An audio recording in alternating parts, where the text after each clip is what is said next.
Naxçıvanda tender maxinasiyaları olub Fuad Nəcəflinin dövründən. Amma məndə olan məlumata görə bu tender maxinasiyaların başında Salahlı nümayəndənin müavini Samir Seydəhmədli dayanır. Niyə? İzah edəcəm, üzr istəyirəm. İmza, qardaş, bunun imzası. Xahiş edirəm. Hə, buyur. Deməli, hələ mən 2 il bundan öncə bu məsələni gündəmə gətirmişdim. Siz də həmin o tender məsələlərini gündəmə gətirəndə mən bu barədə bir araşdırma aparıb bir yazı yazmışdım. Bəli.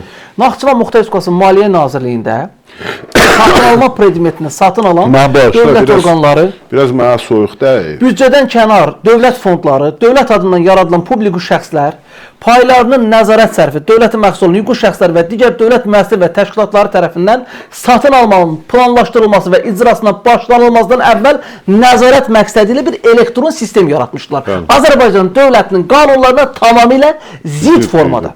Maliyyə Nazirinin müavini, o vaxtki müavini, indiki Maliyyə Naziri Həsən İsmailov, Naxçıvan Muxtar Respublikasında Azərbaycan Respublikası Prezidentinin Salahlı nümayəndəliyinə müraciət edərək Həsən İsmailovu deyəsən təzdən vəsəyə işləyir. Yox, orada Həsən İsmailov orada Maliyyə Naziridir. Maliyyə Naziri içində qalıb. Sizin siyadə ilə Maliyyə Naziri idi. Deməli, Salahlı nümayəndəliyə müraciət edərək dövlət satın almalarına nəzarətin gücləndirilməsi, büdcə vəsaitlərindən qənaətlə və səmərəli istifadənin təmin olunması məqsədi ilə Muxtar Respublikasının müəssisə və təşkilatlarına elektron sistemə məlumatların təqdim edilməsi üçün göstəriş verilməsini xahiş edib. Buna deyiblər ki, sən bizə belə bir məktub göndər. Bunun da səbəbi nədir? Mən izah edəcəm indi. Nazir əvəzi, o dövrki nazir əvəzi 12 fevral 2024-cü il tarixli məktubunda bu elektron sistemin yaradılmasını onunla əsaslandırıb ki, 2023-cü il Naxçıvan Muxtar Respublikası büdcəsinin icrası prosesində bəzi büdcə təşkilatları tərəfindən ciddi zərurət olmadan simetriya xərclərində nəzərdə tutulmuş xərclərin israfçılıqla xərclənməsi ilə bağlı satın alma prosesləri həyata keçirilib və lüzumsuz öhdəliklər götürülüb.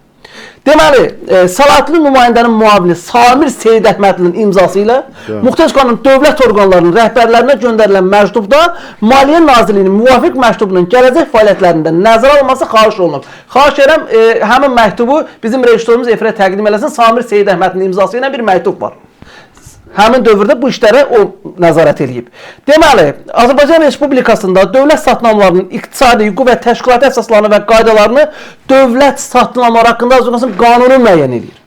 Bunlar bu qanuna zidd olaraq bu elektron portalı, elektron sistemi yaratmışlar. İndi o həmin sistem Naxçıvan Muxtar Respublikasının Maliyyə Nazirliyində qalır, yoxsa mən yazandan sonra, biz ictimailəşdirəndən sonra ləğv elədilər. Bu barədə mənim məlumatım bəlkə də qalır. Elə Samir Seydəhmədli onu nəzarət edir və rəhbərlik edir. Deməli, qanunun 3.2, 3.11-ci, 15.7-ci və 47.1-ci maddələrinin tələbləri nəzərə alınmaqla bu qanunun satın alınan təşkilatlar tərəfindən keçirilən bütün satın almaları şamil edilir.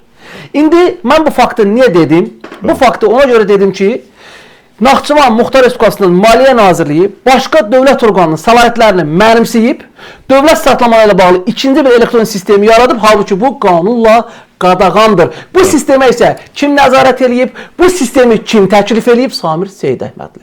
Və beləliklə mən o qənaətdəyəm ki, tender satan ifadəsi Samir Seydəhmədliyə məxsus olmalıdır. Çünki bu sistemi, bu maxinasiyanı bu şəxs qurub. Samir Seydəhmədli. Bunu Ceyhun Cəllalovla əlaqələndirmə ədalətsizlikdir. Bu mənim subyektiv fikrimdir. Ədalətsizlik deyil. Mən hesab edirəm Naxçıvanın rəhbəri, prezidentin xüsusi nümayəndəsi Seymur, nə bilim nə idi? Seyid Əhməd. Samir Seydəhmədli. Əslində onun adını səhv qoyub dədəsi. Onun adı Seyid Əhmədli olmamalıdır. Onun adı Seyid Əhməd Əli olmalıdır. Niyə?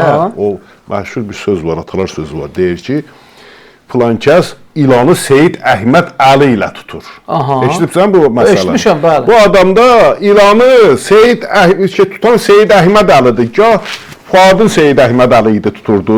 İndi də olubdu o canişinin adı Ceyhun Cəllov. Mən o qənaətdə deyiləm. Görüşməm fikrinizi. Nətər yəni? Demirsən bu adam eləyir? Eləyir də, bəli. Bəli, deməli bu Seyid Əhməd Əlidir. Orada niyə qalır? İndi niyə işləyir? Niyə neutrallaşdırılır? Niyə ona səlahiyyətlər verilir? Bütün hallarda bu Seyid Əhməd Əlidir.